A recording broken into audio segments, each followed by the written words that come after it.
Disclaimer: the views, opinions, and insinuations made by the host or guests do not reflect those of the show, the management, and the network.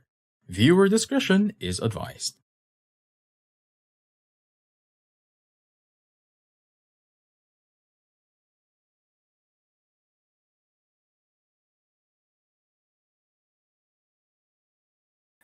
Hello, everyone. I am Life Coach Shaun, the man from Pasig City. I am a professional certified life and mental health coach from Life Coach Philippines. And as a life coach, I empower men to be mentally fit so that they can stay inspired to live a more meaningful and fulfilled life. In the workplace, I coach leaders to grow their careers by helping them create strategies to thrive in their work and also in their life. You are joining me today for Integrate here in the new digital space, Think Talk Broadcast. And Think Talk Broadcast is the flagship community project of the speakers of Coaching Think Talk from Life Coach Philippines and members of Coach A Coaching Community. And our mission is to get closer to our kindred and serve better our coaching tribe. And we envision to be the go-to network for content that connects to the mind, to the heart, to the soul through the platform of life coaching. This is us in the Philippines, advancing coaching as an art, a science, a lifestyle, a profession, and also a business. Your one coaching thought for tonight is going to be from Maya Angelou, and she said that success is liking yourself, liking what you do, and liking how you do it. So think about the things that you're doing right now. Is that something that you're really liking? When you're doing all of these things, where you're having a relationship, and even with yourself right now, is your life today, and how's the relationship that you have, and is how are the work that you're doing right now? Is that something that you really like to do, or is that something that you want to move forward altogether? We'll be back shortly.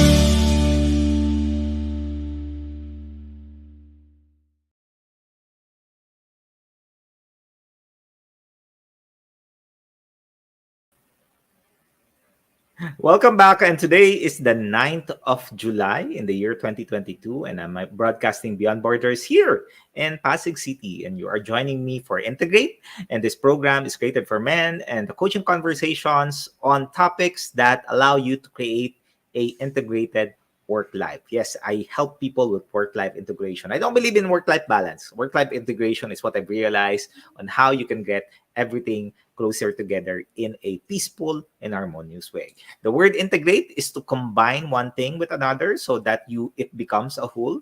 If you've heard the word work-life balance, as I've shared a while ago, people who seek work-life balance and this ideal state where work and life are two separate entity or two separate environment can cause a lot of stress and pressures, which lead to the decline of the overall well-being of the individual. And work-life integration, if you're able to master it, which I'm sharing with you in the show as I interview my guest, will allow you to bring work and life closer together. It means you care really less about what's work time and what's personal time, because you focus instead on what's the best time for you to do all of those things. The show allows you to integrate your work and life by learning different mindsets from successful people, and you can also take a look at life and the work that you do on a bigger picture and see every components in there, so that at the end of the day, I don't believe in there's a competition between your work and your life. I do believe that is integration in there, and as you continue to learn on that, that's it something that you can do and implement as you go along. My guest for tonight is from Cainta, Rizal, and he is the HR people advisor for a Fortune 500 company offering global services and consulting work. He is currently supporting its BPO operation and providing HR support in there. He is married to Justin for 1 year and 4 months, and they are blessed with Joaquin, who is 10 years old right now, o batang-bata pa, and also Jacob, who is a 7-year-old. At age. Let's welcome Josen Manuel, Josen John Manuel, or what he calls himself, The Josen One. I can Yes. clearly remember yan, the Josen One. Josen, yan, thank you very much for Hello. giving an opportunity for all of the people who's watching right now and for for the audience and people who your friends. Hopefully, they will be able to join this Yeah. night with us. And here, my challenge, Josen, I always challenge my guests in here, no, when they attend. Kasi di ba sa corporate world, when we are introduced to people in the corporate world pag meetings, 'di ba, pag bagong team ka or bagong project na hinahandle tayo, usually we introduce yourself in a common introduction, your name, your designation, how years you are with the profession that you have or the industry and what have you. Then you do all of these things and share all of these things. In a personal life, parang ganun din ata. Mostly pag personal, work pa rin yung pinag-uusapan natin. Pero ito, Josen, gusto ko tang i-challenge. I challenge you to introduce yourself to everyone who's watching like you have never introduced yourself to others. So yan yung challenge ko sa'yo. Paano mo i-introduce si Josen like you have never introduced yourself to the people around you? Okay. Nabanggit niyo na, no? Similar ng ginawa ko nung bagong hire ako sa company namin. Sabi ko, "Hi everyone, if you need the one, just call the Josen One." Short and simple, like that, no? It rings a bell with them, especially with the stakeholders. So tumatatak sa kanila that if they need help and they need to call someone, just call the Josen One. So yun, and then nagtatawanan sila. Kasi unique It rings a bell, Josen, di ba? And then I usually says na, ayun, I'm an HR partner. If you need help, I'm always here. Diba? You can message me. Yun lang ang short introduction ko lagi. And natatandaan naman nila. Ayun. And I remember that when you introduce yourself, I love that humor. Josen mo, sabi ko, Yeah. no. If you're wanting to find someone who can help you out with HR, Josen is the name. And I remember having that joke during the time in which you were acknowledged. That is the Josen One. Just make sure if you need help, you go to the Josen One, then you'll be fine.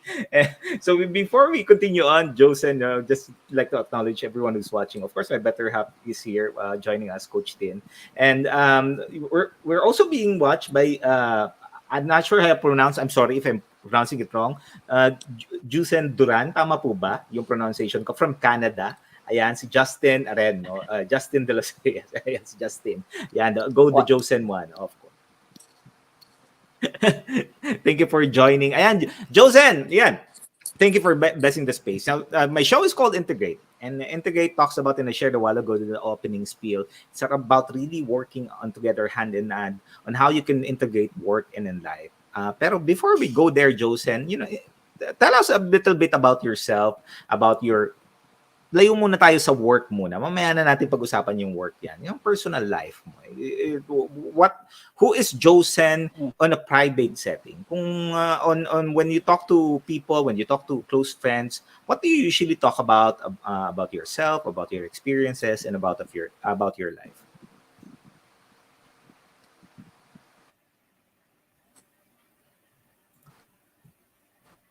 Ayan, okay.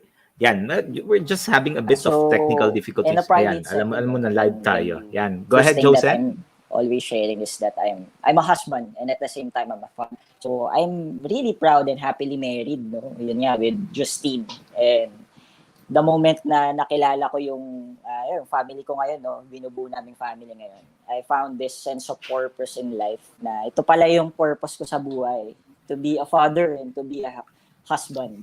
And the unique thing, no, just to share lang din with everyone, no, I didn't grow up na may father figure. So everything about fatherhood and being a husband is new to me. So I'm quite excited and alam yun, always future forward looking, no, sa pagiging father and husband. So that's how I present myself, no, outside work. Kasi yun naman ang purpose natin sa buhay, no, 'di ba? Sa family, 'di ba? To love and Yeah. be loved, and as a human being here in earth. Yan ang gusto kong role na gampanan hanggang sa mamatay ako, to be a father and a loving husband. Beautiful. Thank you, Josen, for the vulnerability. I can relate with you. Ako naman, Yeah. and I share this with a lot of people. I am part of a family which is broken family. My mom and my dad are separated, and my dad has a family on their own, and it's kind of challenging, no? Kasi naghahanap ka ng figure for you to be able to utilize that figure for you to be a good father. And for those of you, everyone who's watching, I'm married. I've been married for 20 Yes. years and I have 2 kids. So malalaki na sila, 20 years old and 17 years old. And sa'yo, Jose, nag-i-start ka pa lang, no? Meron ka pang chikiting dyan and you're starting. So that's gonna be a bit of a challenge right now. Now, Correct. navigating to that, Yes po. Jose, especially sabi mo, you don't have a father figure. How are you currently navigating through that? Like, for most often than not, tayo, di ba, parang trial and error eh. But of course, mahirap yung trial and error kasi kung puros yan error, mahirap na baka kung ano mangyari sa mga anak natin, di ba? So we need to be intentional and deliberate Correct. about what we are ano ba yung tinatrial natin. So when you are doing your parenting, yan, pagiging tatay, ano ba yung approach mo? If you can share with the audience, how do you approach fatherhood and parenting? Well, ironic, no? Kasi wala nga akong naging father figure in my life. Sabi ko, nung buntis yung misis ko, no? Sabi ko, paano ako magiging tatay? Hindi ko na maalam eh. Wala akong basehan. I don't have any basis, no?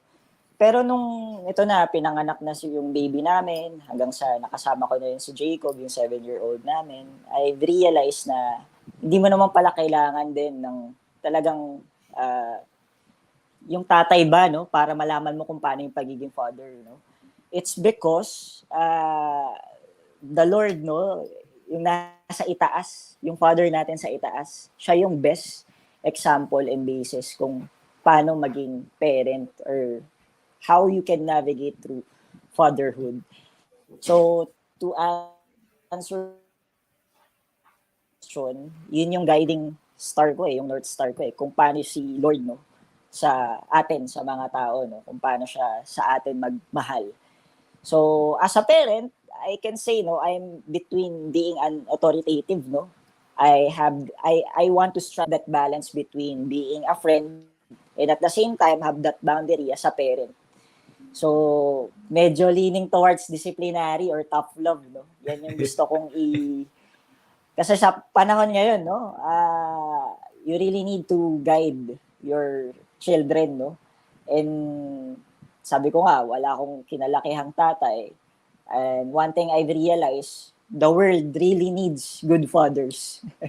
So, yan yung ambag ko. Yan yung ambag ko sa mundong ibabaw, ika nga. Is for me, no, to strive how to be a good father and how to be a good husband.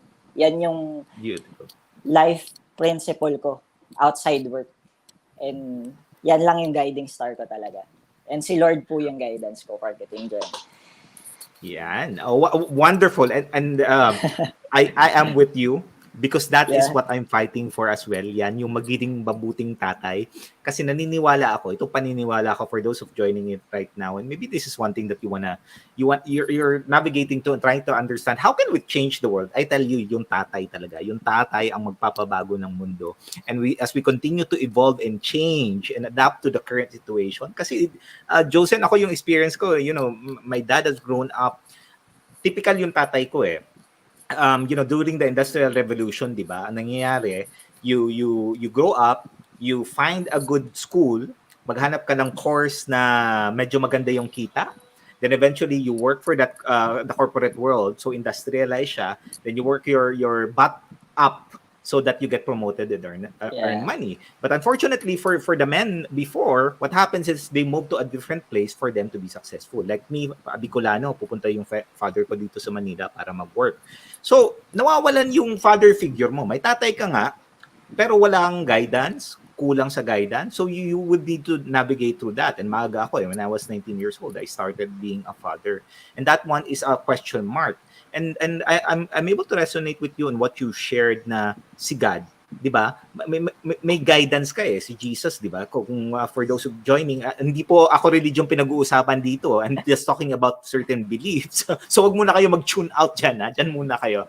That you can be guided. Kasi minsan nagbabasa ka naman kayo ng mga libro, 'di ba? Pero clarity niyan. Sabi nga ni Master Coach ay nagturo sa akin, pag nakita mo si God doon sa picture, hanapin mo lang si God, okay ka na. Ibig sabihin yung ginagawa mo maayos. And what you've shared about, helping children become better. Josen, a lot of times, and tough as it is for a lot of our children, and a lot of people as well, in our experiences as well, usually napapalo tayo, nasisigawan tayo, napapagalitan tayo on that. And sabi mo nga kanina, tough love. Pero when does it start and when does it end? Kasi alam natin na lahat ng mga actions or words that we share or we allow our children to experience is something that they will carry along. Paano mo nila navigate yon so that they don't come into to a point in which, alam mo yun, nagiging rebellious sila? Paano mo siya binabalance? Well, sa 7 years old na awal ng Diyos, hindi naman siya rebellious. When do we start?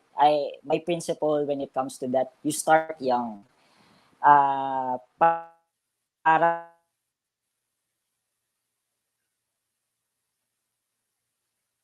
hirap ng like kapag yung seedling ka pa, 'di ba madali mo pa siya mapalaki eh. Baga pwede ka maglagay ng guiding stick sa isang plant, 'di ba? Seedling pa lang. So, my guiding principle when it comes to that, discipline, no? You start early, you start young. And when do we stop? At the right age. Kapag nasa mature age na yung isang bata, no? That's the time na pwede mo na siyang bitawan. Yung parang passage of rights nga, no? Ng isang tatay sa isang bata, siguro sabihin natin ganun. Doon ko masasabi, no, na pwede mo nang i-stop yung sa tough love kasi na-build mo na yung foundation eh, nung sa bata. Yeah. And the thing is, discipline is really important, no? Especially for the young ones. It's because not every time, no, magiging bilang adult, no, and not every time magiging motivated ka to do things in life eh. Pero kapag naituro mo na siya sa children mo, sa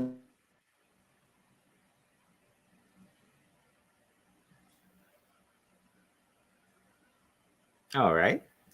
So we're having a bit of internet issue, and pardon for everyone who's watching right now. So dyan lang muna kayo, no. And while Josen comes back and kind of work on the internet, and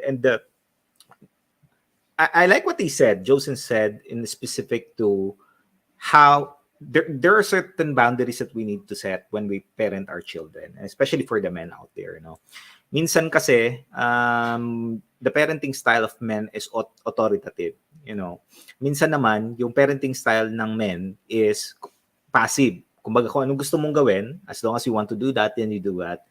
And it's seldom that the father would intervene. Mag-intervene lang pag nagsasabi na yung asawa, oy, sabihan mo na tong anak mo, and so on, kausapin mo na. And that's the only time that men intervene. But if you take a look at that, reflect on how you were raised by your parents, how you were raised by your father, there is something missing in there. May kulang. Like for me, when I was growing up, my mom is the one who raised me. My mom was there teaching me all of the values, all of the things that I need to work on, all of the things that, what truly life is all about. And even the radical generosity that my mom has, she is the one who taught me there.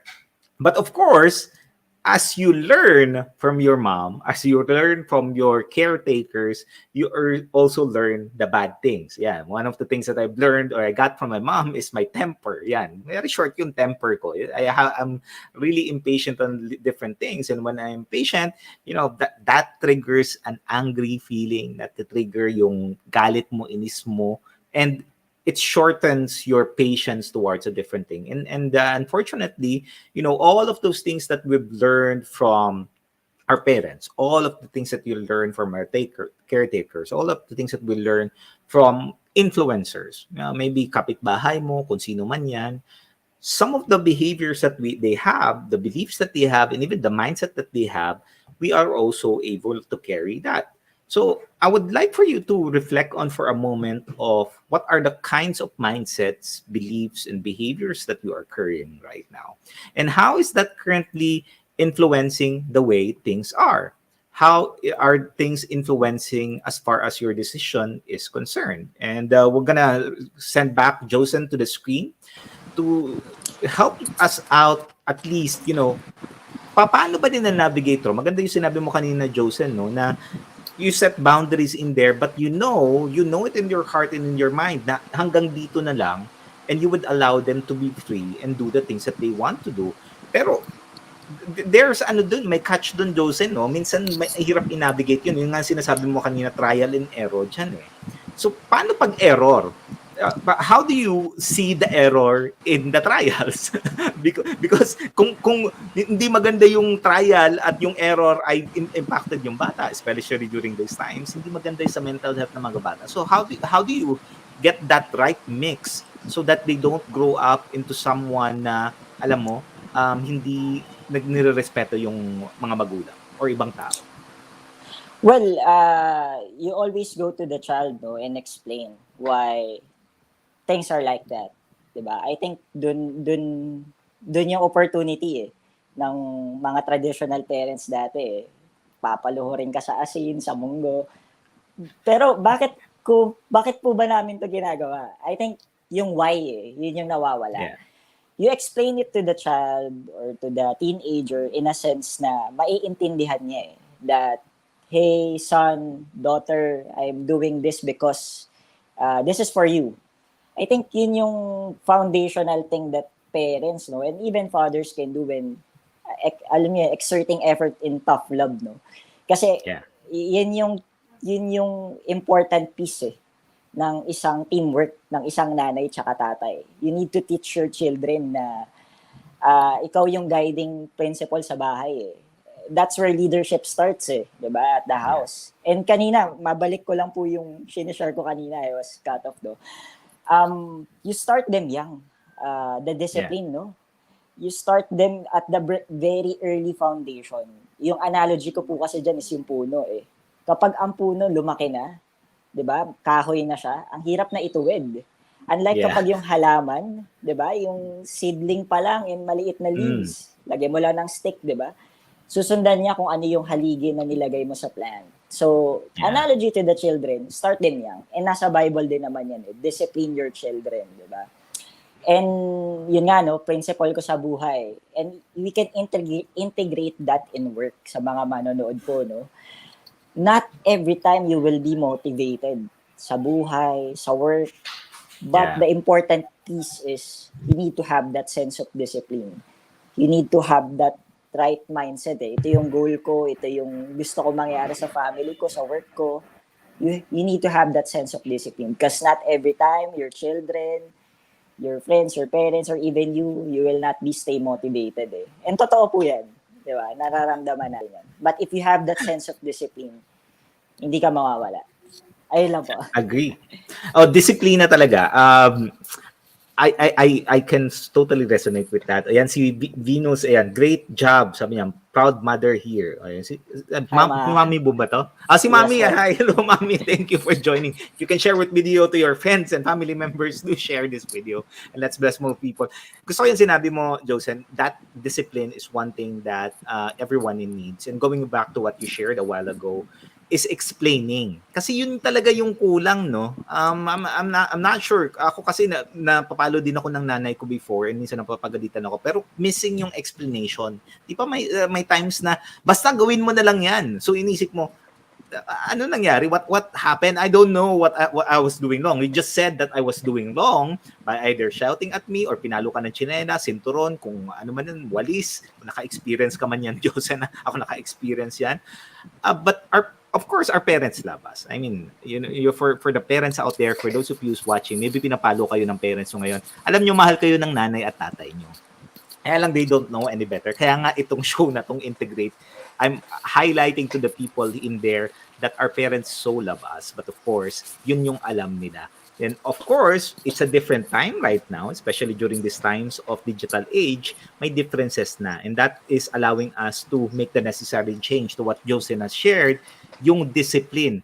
Josen, yung discipline na yan, yung principle na pinapollow mo yan, what are the three disciplines na natutunan mo sa mom mo?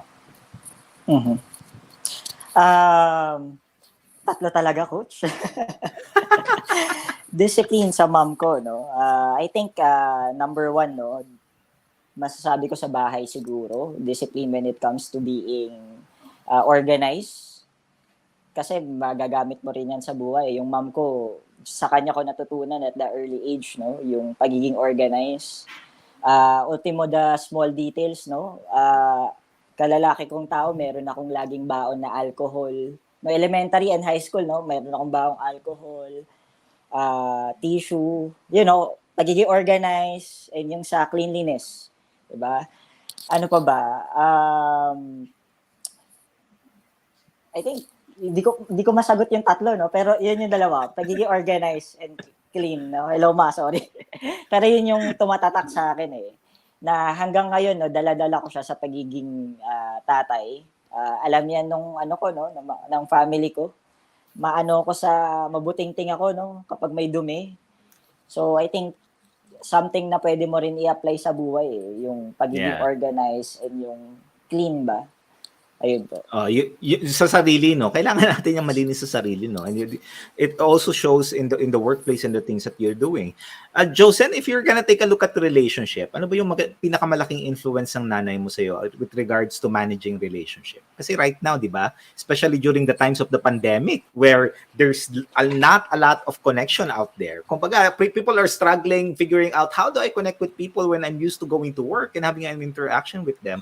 But the learnings that you have from your mom, ano yung wisdom na ina-impart niya sa'yo na nagagamit mo ngayon as far as relationship is concerned, and even in your marriage right now? Mm-hmm. Siguro natutunan ko sa mom ko, no, yung sa communication. Meron din kasi akong stepfather, no, yung sa mom ko. Something that I'm applying, no, yung sabi nga nila, get the good, diba, leave the bad. So I think yung communication piece, no, something na nai-implement ko ngayon sa marriage ko, na don't let the day pass without settling your arguments. So siguro yun yung take away ko, no, as a learning.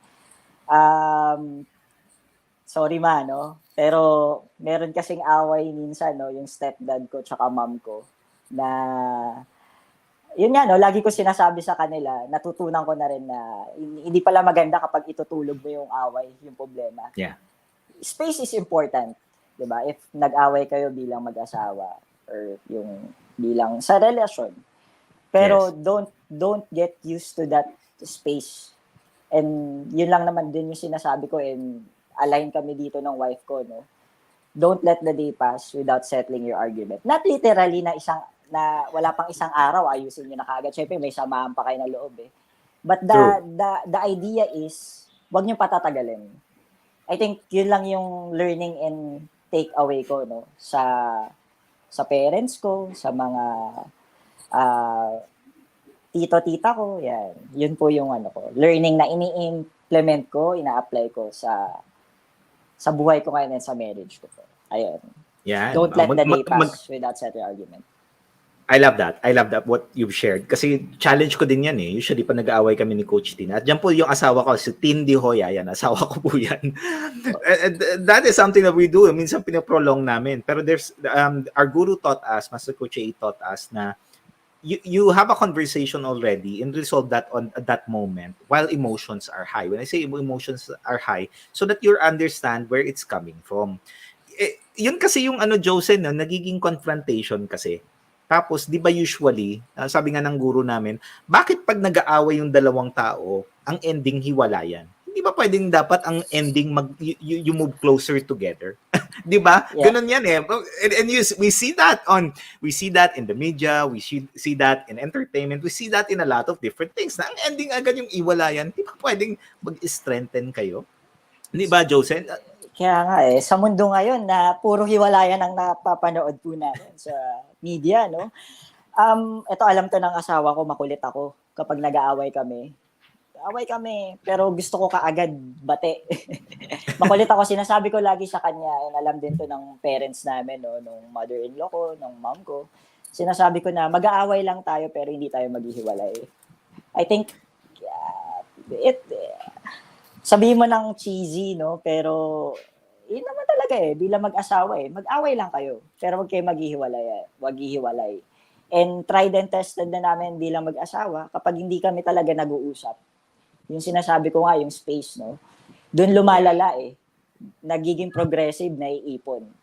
So, to sum it up, mag-away lang kayo, kung may relasyon kayo, huwag kayo maghiwalay. Siguro kaya hindi ako hinawalay ng asawa ko. Makulit ako Ayoko makipaghiwalay. Away lang tayo.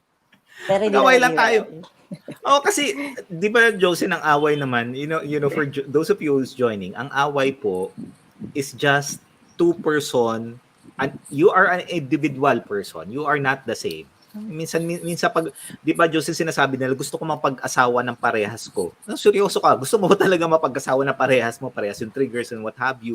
You are two different human beings. Kaya nga kayo nagsasama because you want to get to know each other. You want to understand each other. And that means having a conversation. And I like what you said, highlighting communication is key to any relationship. Sometimes you will have an uncomfortable situation, uncomfortable conversation na parang ayaw mo, gusto mo siyang takbuhan. Pero alam natin, Josen, yun sa mga tatay na to, sa mga lalaki, alam natin, gusto natin pag-usapan to. Kaya lang kasi minsan yung mga asawa natin, daming sinasabi. Teka lang, you don't need to be defensive. Go ahead, Josen. May issue-share ako dyan. So, I think, no, sabi nga nila, lalaki yung nagdadala sa relasyon. But medyo may dissenting opinion ako dyan.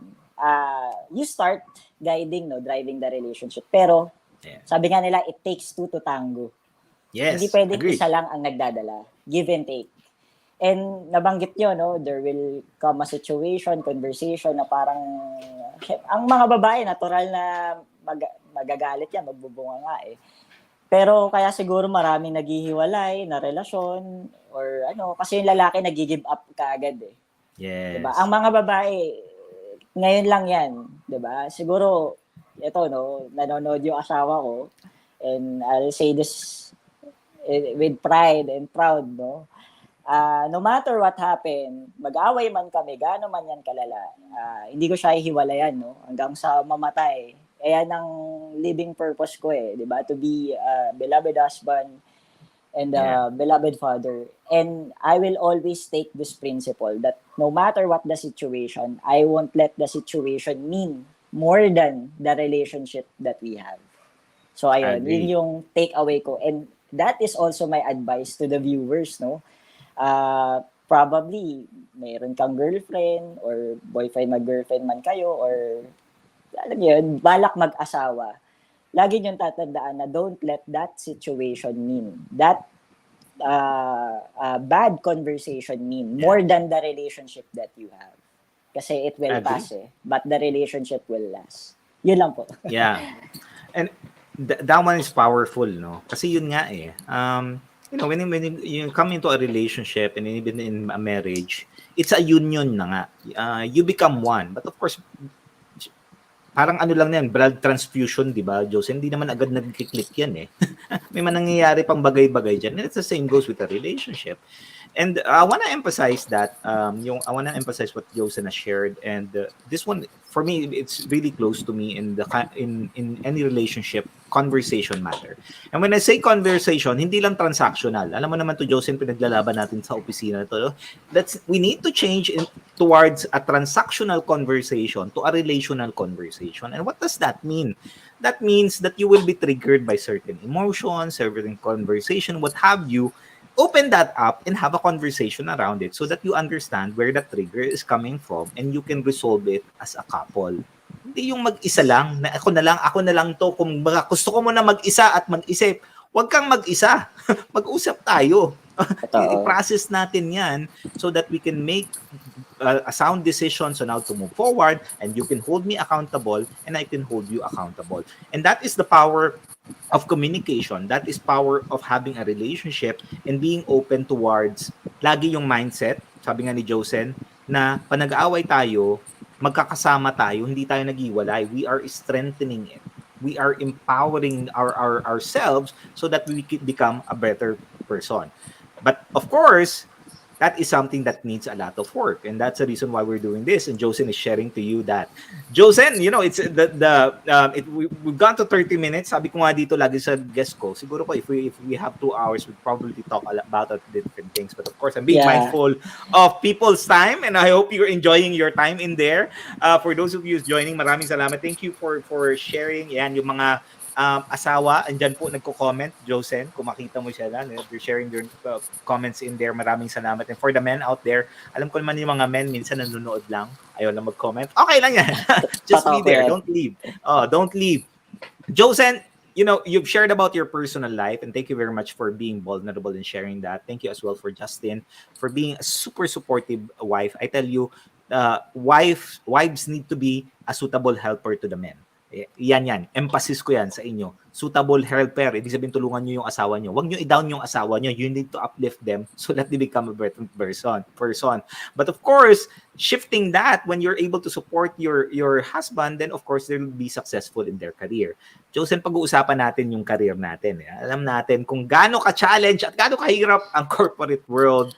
And I'm gonna ask you what the experience like if you put, if you give one word to the job that you're doing, the work that you're doing, what is that one word? Pero wag mo muna sagutin yan. We'll have that, we'll return that, pero we'll take a short break muna. We'll take a little bit of break, have Josen and the rest and myself as well to have a little breather. Inom po muna tayo, yan, and we'll have a commercial and we'll give you some reminder as well. And we'll talk back again soon for the next session of our show, Integrate. We'll see you back in a few minutes. See you.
As a business owner, are you overwhelmed by the need to post beautiful, engaging content every single day? Are you left wondering what to write? Tired of scrolling through stock photos that all start to look the same? Confused by complicated graphic design programs? Rise Up Creatives is here to help. Each month, we give you everything you need to create 31 days of social media content in just 5 minutes a day. Customizable captions, curated lifestyle photos, a drag-and-drop graphic design tool, and the ability to post directly to your social media accounts. No one else empowers you with these 4 resources all in one place. Each month, we help you plan your social media calendar by providing you with 31 image themes and customizable captions so you can quickly and easily create engaging content and grow your following. Simply select the image that works best for your feed or story. Then, copy the caption and customize it to fit your audience. 5 minutes a day. It's that quick. Plus, you'll absolutely love our drag-and-drop graphic design tool. Start from scratch or choose one of our beautiful templates to fit your unique brand. When you're ready to export your design, you can download, email, or post directly to your social media accounts. Here's the truth. Our world needs what you have to offer. Don't let technology or procrastination hold you back. Rise Up Creatives is more than an online resource. We're a community helping you overcome your biggest barriers to reach your greatest goals. We're here to help you rise up and be creative.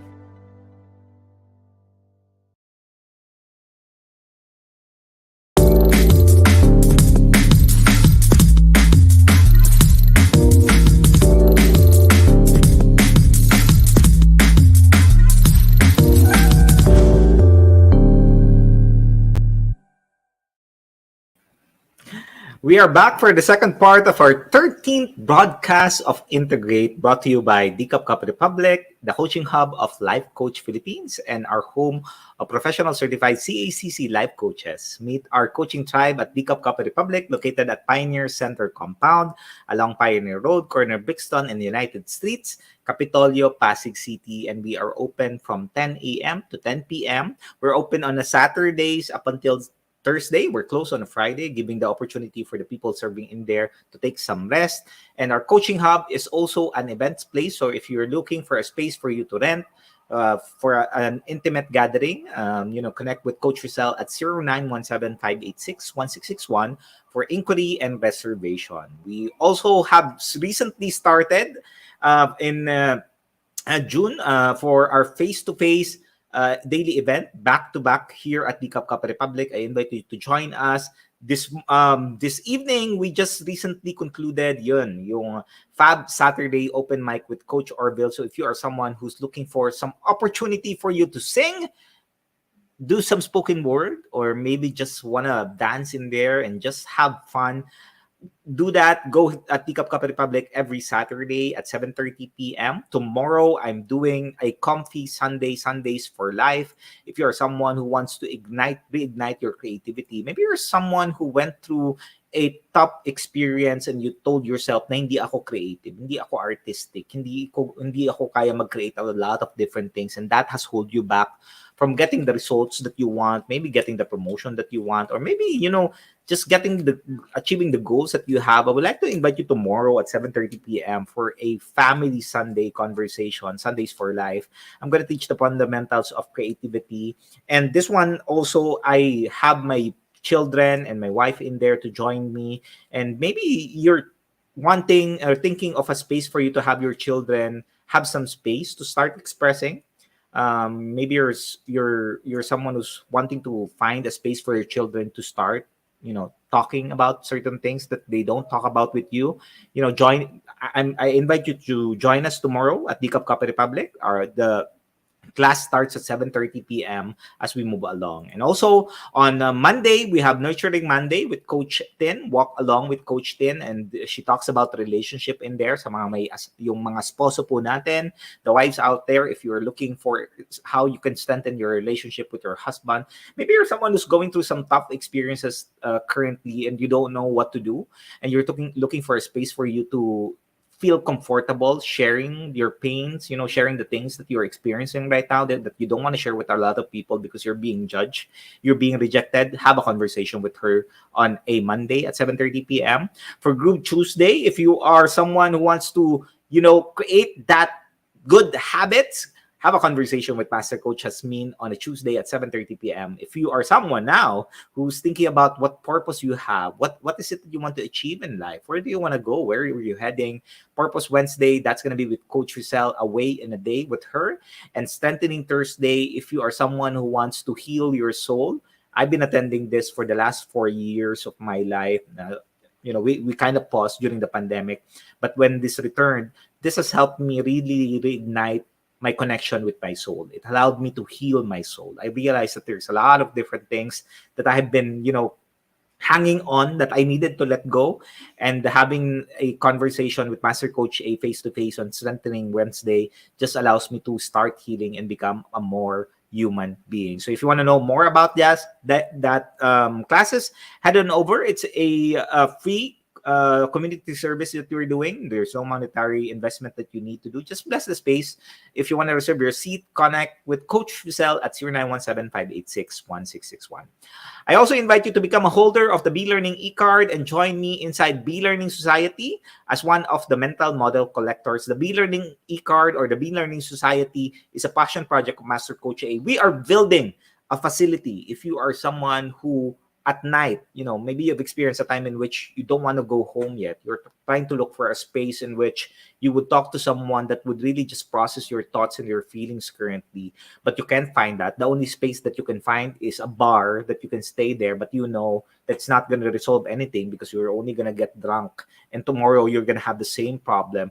This is what the B-Learning Society is. We're creating that facility for people to start healing. If you are someone who have gone through tough times, difficult times, and you don't know where to go, who are the people you want to talk with, we're creating this. If you want to support this, I encourage you to join us every month. So you continue to support this. You get the perks out there. You enjoy a food and beverage discount from Decaf Coffee Republic. You also get a full access to the Mental Model Masterclass by Master Coach A.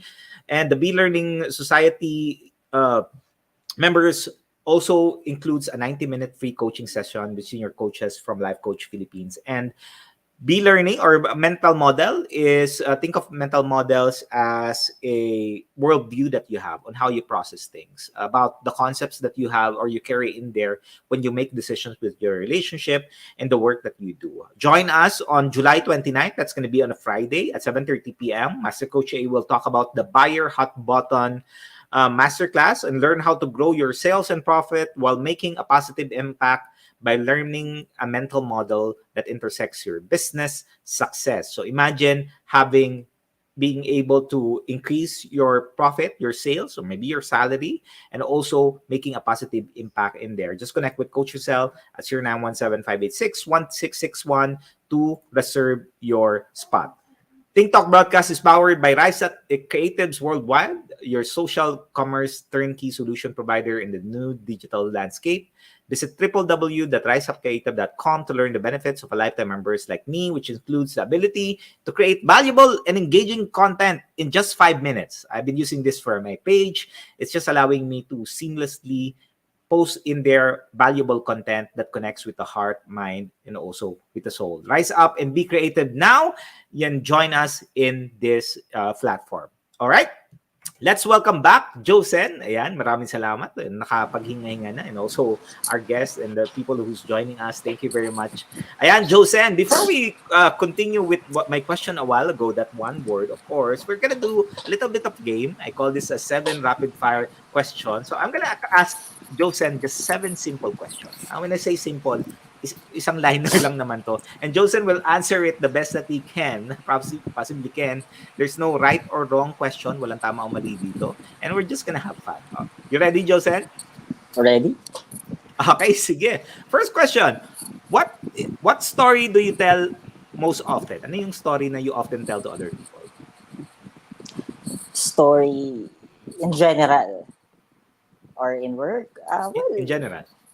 In general, I share my story, that this is my second life. Ma-share ko lang din sa mga audience that when I was 4 years old, I got diagnosed of a neurofibromatosis, nagkaroon ako ng tumor sa bituka, nung bata pa ako. And nag-50-50 ako, and to cut the long story short, I've undergone 5 operations sa hospital. Ako nagbe-birthday and I was the verge of death, pero maraming tumulong sa family ko, sa mother ko, sa lola ko, kaya nabuhay ako. So that's the story I share, that this is my second life. That's why some people, yung mga adult and even sa workplace, baka minsan nagugulat sila bakit lagi ako nagmamadali. I want to have this fast-growing career. Bakit gusto kong matuto ng matuto? I consume a lot of learning and knowledge.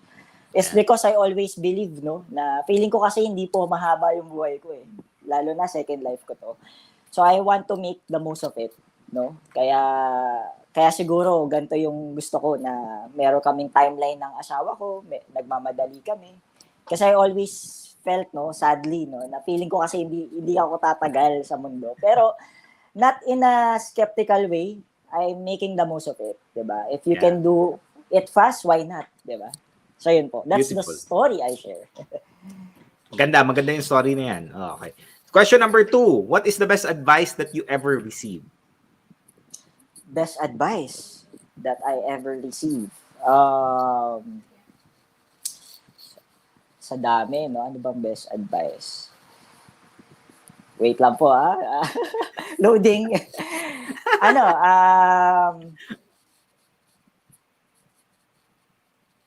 siguro I can say, no, na listen, dito, listen to understand, but not listen to reply. Ayun. Wonderful. Yan. Question number 3. How do you cope with hardship? Cope with hardship. I let it be. Let it be. Yeah, let it be. The more that you resist, the more it is difficult. So embrace the hardship. That's how I cope up. Yes, embrace the hardship because that's how you will learn and that's how you will gain the strength in life. Embrace Beautiful. the hardship.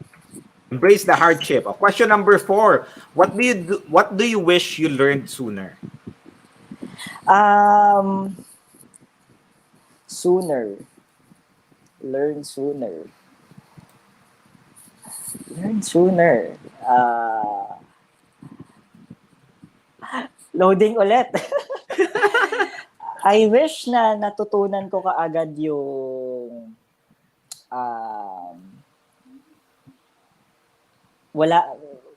here's my response, no? As of the moment, no?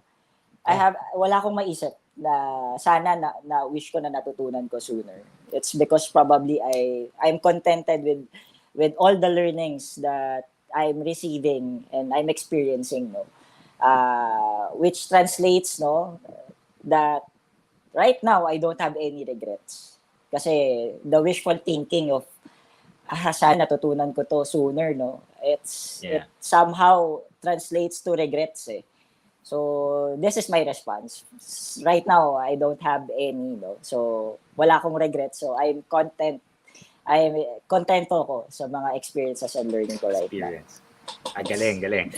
Question number 5. What is the kindest thing someone ever did for you?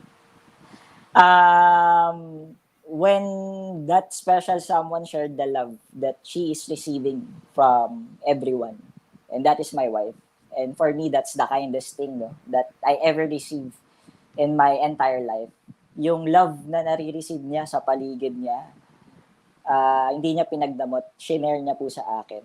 And that's how I felt love. And for me, that's the most beautiful and kindest thing na experience ko. Galing. Wonderful. That's wonderful. Thank you, Josen, for that. Question number 6. If you were to write a book, what would it be about? What would it be about? I would write a book about probably mistakes and experiences of being a man and being a husband and being a father.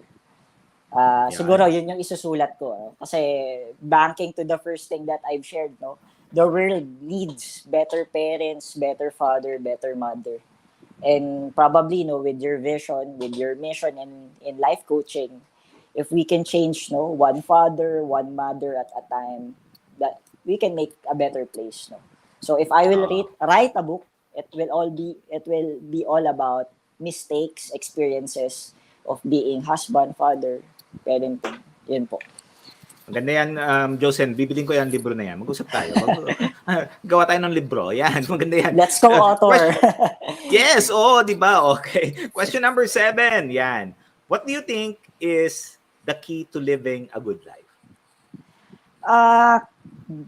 Be key of having a gratefulness. Yeah. One word.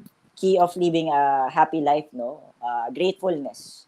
It's because it has a lot of power that even the Lord, no, the Bible teaches us that always be grateful, no? Not in a toxic way, but appreciate the things around you, no, even the small details. it has a lot of impact to you, no? To everyone, and even to your mental health. Diba? May study tayo about yan. So, gratefulness. Probably, if sana, no, may maimbento kasi they're always banking to the IQ, to the EQ. Probably, let's create the GQ. Diba? Gratefulness quotient. Maganda yan, maganda. Diba? Idea lang sa mga manonood, no? Siguro yun, no? Ang maipapayo ko in living a happy life, no? To always have that mindset, the gratefulness mindset. Ayun po. Yun. Life coaching will allow you to teach people gratefulness and gratitude as well. Josen, I look forward to that day when you join the profession. Josen, thank you very much for those 7 questions. If you guys have able to get some takeaways in there, put that in the comment section or share that with other people as well so we can bless other people. Josen, going back to my question before we took a break, if you encompass your work or the job that you have in one word, what is that one word, and why would you choose that one word with this question? Selfless. That's the word that I can attribute to being an HR, no, an HR partner, and all of the facets of HR. Why? Because in HR, no, everybody else will say thank you to them, but HR is a thankless job. Diba? Ito guiding principle ko eh. When everyone says yes, you need to make that difficult decision to say no. Diba? When everyone is afraid to say no, you will say no. And when everyone is afraid to say yes, you need to say yes. So for me, no, HR is a thankless job. You need to be selfless. You need to pass that. You need to have that sense of care for others. And I'm always saying, no, sa mga young HR, no, na minsan hindi siya para sa lahat eh. Diba? For you to be a successful HR, you need to have that sense of care. Diba? Yan yung puhunan ng pagiging HR eh. Kasi lahat po ng problema, mind you, no, to all viewers, lahat ng klase ng problema sa workplace, kay HR po unang ibinibigay. Kahit hindi na namin scope. Pero as an HR, kahit hindi namin scope, we do what we can to provide the help. So, being selfless and that level of care, ayun po, yung explanation. Josen, you shared about being selfless, no? When does being selfless, may boundary kasi yan, di ba? Sometimes we give our all, na nauubos yung all. Hanggang saan yung boundary ng pagiging selfless, especially with the line of work that you have, na you would say, enough. Ako naman. Saan darating yon na point na yon? For me, no, when it intervenes to your personal and mental health, that's when you can say it's enough. Kasi sabi nga, no, dun, this is my takeaway, no, sa mga learning nuggets natin, coach, no, sa office. You cannot give what you don't have eh. So kapag naubos na yung baterya mo, I think it's time for you to rest and stop. Pero yun naman, no, you can always get up and back up, no, once na makapag-recharge ka. Pero if it intervenes na with your personal and mental health, that's the moment you stop. Kasi mahirap ma-battery drain eh. Pag battery drain, may chances ka siguro ma-revive pa, mag-series ka. Pero yung iba, pag dead bat na, mahirap na, no? Kung saan ka pulutin, di ba? And I think the emphasis in there, and for everyone who's joining, yung trabaho hindi naman nauubos, di ba, Josen? Lahat dyan. And you can give. Sabi ni Josen, mga HR peeps out there, salute to all of the HR peeps. I have a lot of friends sa HR that I truly am grateful for. Kasi ano talaga yan eh, unsung heroes yan eh. Go-to person yan. Lahat sugurin ng HR. But they can only do so much. And I think for those HR out there, saludo ako. But of course, sabi nga ni Josen, you cannot give what you don't have. If you continue giving your time to the work that you do and nauubos yung work mo sa bahay, and this teaching, one teaching that I've learned, Josen, and for those of joining, physically nga, andun ka sa family mo, pero mentally, emotionally, spiritually, wala ka doon.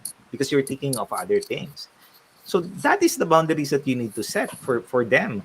Josen, when was the last experience that you have where you said, enough, na I need to recharge. I need to focus my time with myself.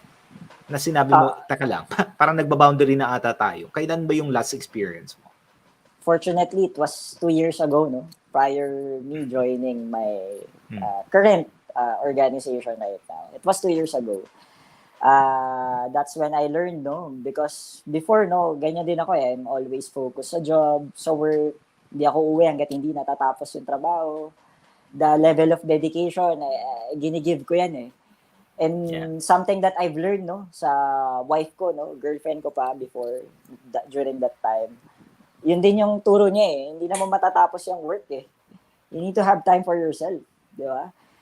That's why the moment I've joined this new organization, first things first, I've set that boundaries. Na if my work only ask me to have this 9 hours lang. And hard stop. If mag-extend ba na ako, hindi na tulad nung dati na 3 hours, 4 hours, 5 hours. If I'm extending right now, minimal minutes na lang. Or Yeah. pinakamahaba na yung 1 hour. Because time is something that you cannot get back na eh. Yeah? It's the new currency eh.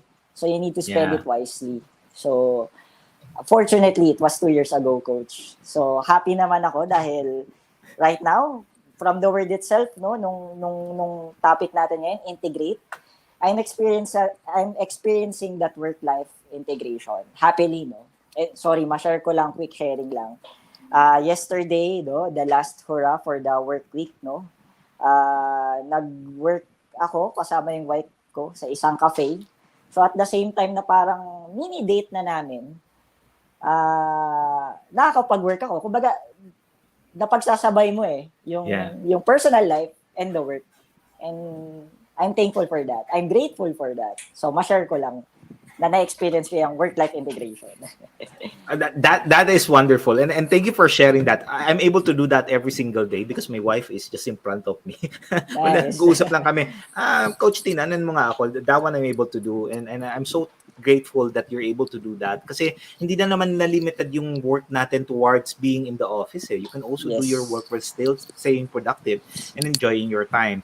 Josen, thank you for sharing that, and you shared about integrate. If you heard the word, if you're gonna explain what integrate to you is, what would that be for you? What is integrate to you? For me, it's combining two things or two or three or many things into one. That's how I define integrate. I think best example, no, there's a new trend ngayon eh, that we want to eradicate eh. The topic of the work-life balance. Diba? And this is something that we are passionate about speaking at Yeah. the workplace. It's the new thing right now, especially with the pandemic hits. It's the work-life integration, the sense of flexibility that why not separate yung hindi mo na isineseparate yung work mo sa life mo eh. You're Yes. integrating it, you're combining it. And I think that's one of the fruitful lessons that we learn here during the pandemic. So that's how I Agree. explain integrate. That is wonderful, no? Because I believe that the workplace need to be able to adapt to the current situation in which your productivity is not based on the time that you spend in the workplace. It's Mm. really what you're producing. And you're producing means that you're doing something meaningful and fulfilling. You're just doing something that it's valuable for you. You're doing something that you're able to accomplish in your time. Of course, you will still set deadlines. It's still performance based. Of course, that is part of the corporate world. But you're having that flexibility. Tatlo nga yun eh. Autonomy, mastery, purpose. If the workplace, if for all of the business leaders out there, those who's watching, if you have autonomy, mastery, and purpose, and that equates to integration, you're going to allow your people to be more productive in less time, and they would be able to yield the same result that they are giving when they're staying in the workplace.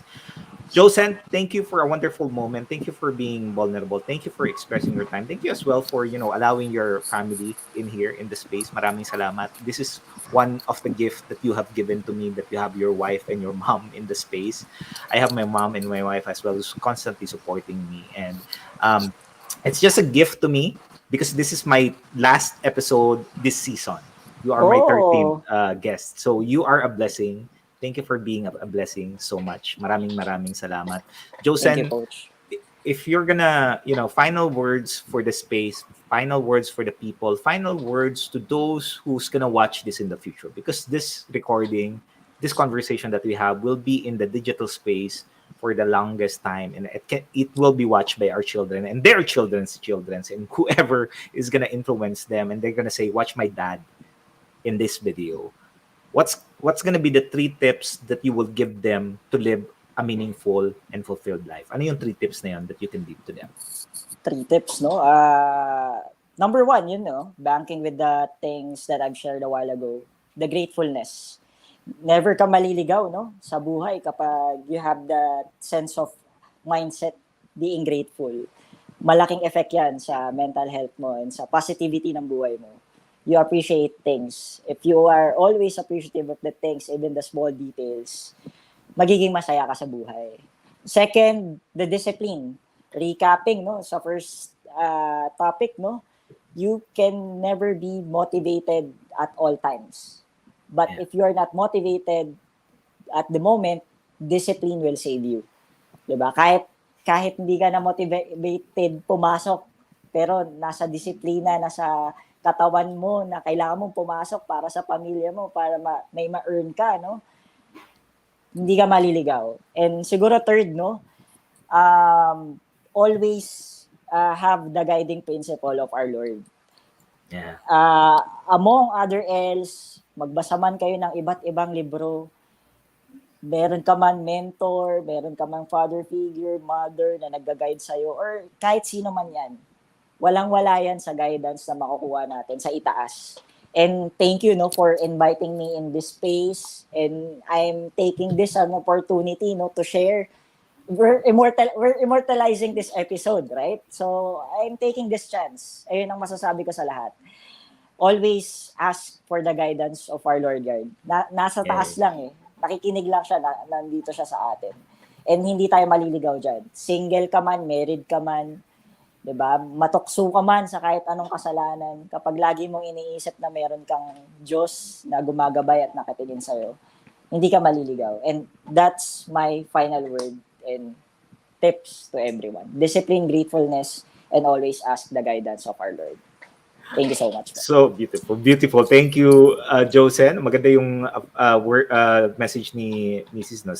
Justin. Setting work boundaries can help you be more efficient in reality. It's so true. And for those of you who's joined us right now, and there's a lot of wisdom that's being shared in the comment section. Do read that. Get some wisdom in there. At the end of the day, our work, the job that we're doing, that will not stop. But when we're exhausted, when we're super in max out, we will stop. And I've seen and heard a lot of people that they're there yesterday and they're gone tomorrow. Don't be that person. Take care of yourself, because no one will take care of yourself but you. That is the reality of it. And if you want to be able to teach your children to take care of themselves and not be slaves towards, the stereotype of what the corporate world is trying to say, teach them by teaching yourself to be a better, diba? Teach them to teach, but by you being the best version of yourself and doing the things as humanly as possible by giving time to yourself, because you cannot give what you don't have. You cannot give what you don't have. All right? Yes. So maraming salamat for joining me. Thank you very much for supporting Integrate, and whether you are joining us live or watching us on a replay, please do leave us a comment in there, share your insight, circulate this link as well. Let's bless more people in the digital space. Don't keep us a secret. Don't keep Josen a secret. Share this video to other people and be a blessing. We'll be Josen, balik muna tayo. We'll take some picture later. And if you are someone, for everyone's joining, if you are interested to embark on the journey of becoming a professional certified life coach like me, Master Coach A is now Master Coach A Professional Training and Development Services offers co-create life coach certification program with international CPD accreditation and 40 CPD units. And life coaching has changed my life. I am not the person that you are listening to today if I was not certified as a life coach. This certification has changed my conversation. It has made me more human every single day. And I understand what people go through in the workplace. That's the reason why I'm fighting for integration. And if you are someone who has the heart for change, for radical change, for transformation, I would really like to invite you to join me in this battle. I need more people to help me out in this space. Life coaching is the 21st century learning experience that is empowering professionals to enhance your skills in multiple domains and increasing your relevance in an increasingly complex workplace and also the dynamic business environment. And as you continue to invest on yourself, I'm able to support you as well, and you're able to support me, support other people in the process. You know, life coaching is 1 is to 80,000 in this world. Konti lang yung life coaches sa mundo. And we need more life coaches in this space. Join us. The CACC course includes a 21-day web-based learning with a lifetime access. There's a 3-day live coaching bootcamp with Master Coach A and a 3-day live virtual business bootcamp with senior coaches from Life Coach Philippines. The program also comes with a done-for-you coaching program and many other bonuses that you can jumpstart the second fastest growing industry in the world. Connect with Coach Rizal or connect with me. The number of Coach Rizal is 0917-586-1661 to join our certification classes. If you are from the farther northern regions of the Philippines, our face-to-face coaching bootcamp is happening on August 13th and 20th. Currently, for our online, this afternoon, we have our virtual coaching certification class with Master Coach A, and we have students in there. So that's going to be a 3-day virtual boot camp. But if you want face-to-face, join us in Baguio City, ayan, in the farther northern regions of the Philippines in Benguet province. Please connect with Coach Nords at 0947-587-7113. Yan. So join us if you are in the northern part of the Philippines. That's going to be in BSU, Gladiola Center, La Trinidad, Benguet. I invite you to watch the other shows hosted here at Think Talk Broadcast. Please follow, subscribe, and engage in our social media account at ThinkTalk_TV on Twitter and Instagram, and Think Talk Broadcast on YouTube. Give us a review of your experience. We would appreciate that. As you give review, you also bless people in the space, and we also will be able to reach to more people in the space. For partnership and collaboration, please connect with Coach Rizal at 0917-586-1661. We are completing our season 1 today. Maraming salamat. This is my episode 13. Thank you very much for the last 13 episodes. It has been a blessing for me. I thank you. I thank you. I thank you. Tune in for our season 2. That's going to be in August. We're just going to have a season break this month, but we have something brewing for you. So tune in there. It's going to be an awesome July as we continue to help you in the digital space. Maraming pong salamat. This is us in the Philippines, broadcasting beyond borders and advancing life coaching worldwide. Love, bam, boom, love, bam, boom, love, bam, boom. Thank you very much, everyone. Coaches like us think and talk like this. Bye-bye.